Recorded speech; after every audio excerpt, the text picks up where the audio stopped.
Hi. I want to talk about cutting board maintenance and terminology of wood and whatnot. I did a video about this years ago. It's had thousands of hits, but it's a little long, so I'm going to try to condense all that information into this one shorter version. First up, wood terminologies. Hunk of wood here.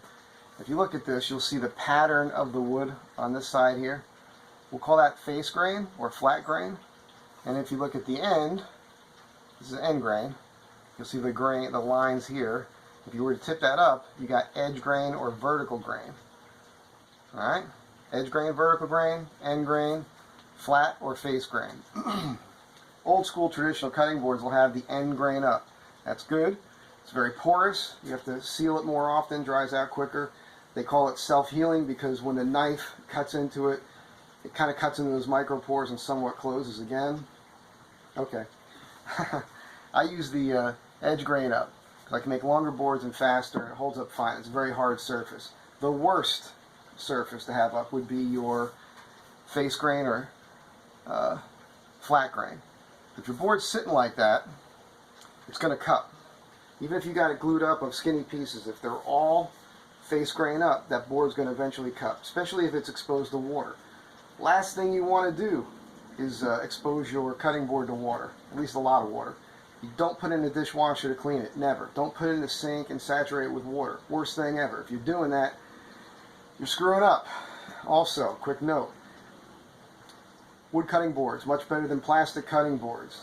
The plastic cutting boards being safer was based on junk science. It's just not true. It's a fact that bacteria will live longer on a plastic board, especially in those knife cuts that end up on the board.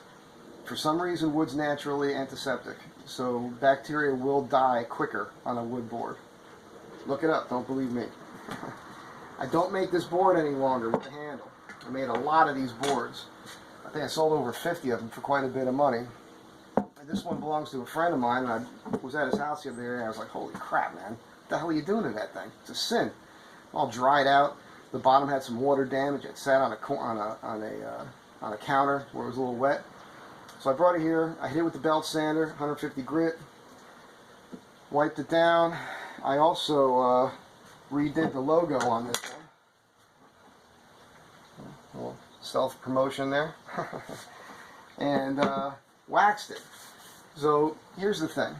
When I do my boards, I seal them with a food-grade mineral oil. This is the product I use.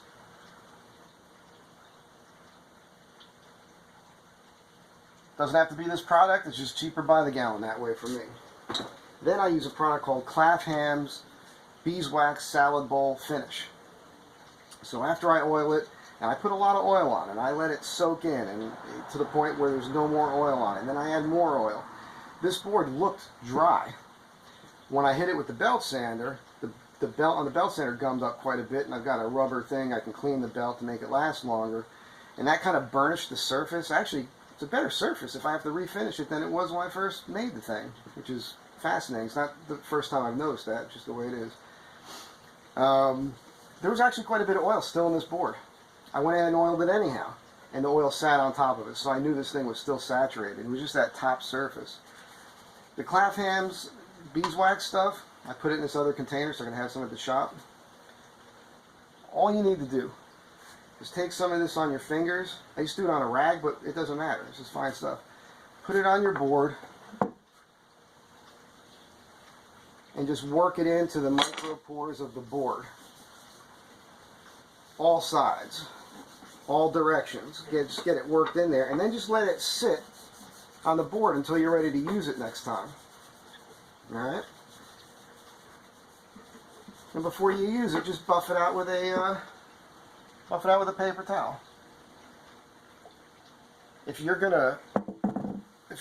using your board a lot, once a week, add a little bit of this product. And by the way, this is good stuff, man. Put it on your hands, put it in your hair.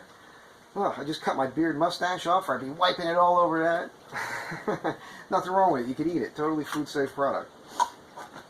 On maintaining your board, listen. Again, don't put it in a dishwasher. Don't put it in the sink. Get one of those little clear plastic tubes that you can put dish liquid in that has a sponge on the end. Run under some warm soapy water.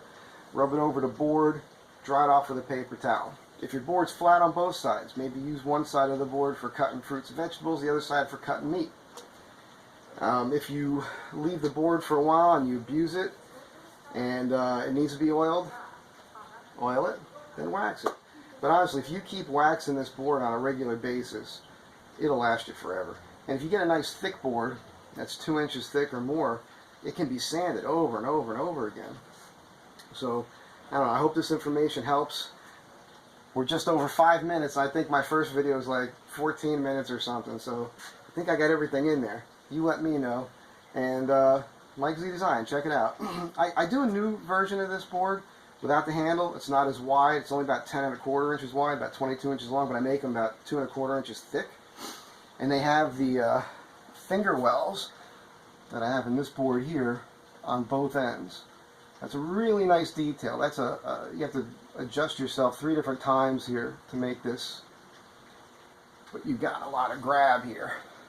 Fingers lock into it so you can't drop it. I do that on both ends, and that's a better cutting board in a way. It fits a countertop better. These were just massive and badass, and people really love them. Anyhow, have a good day.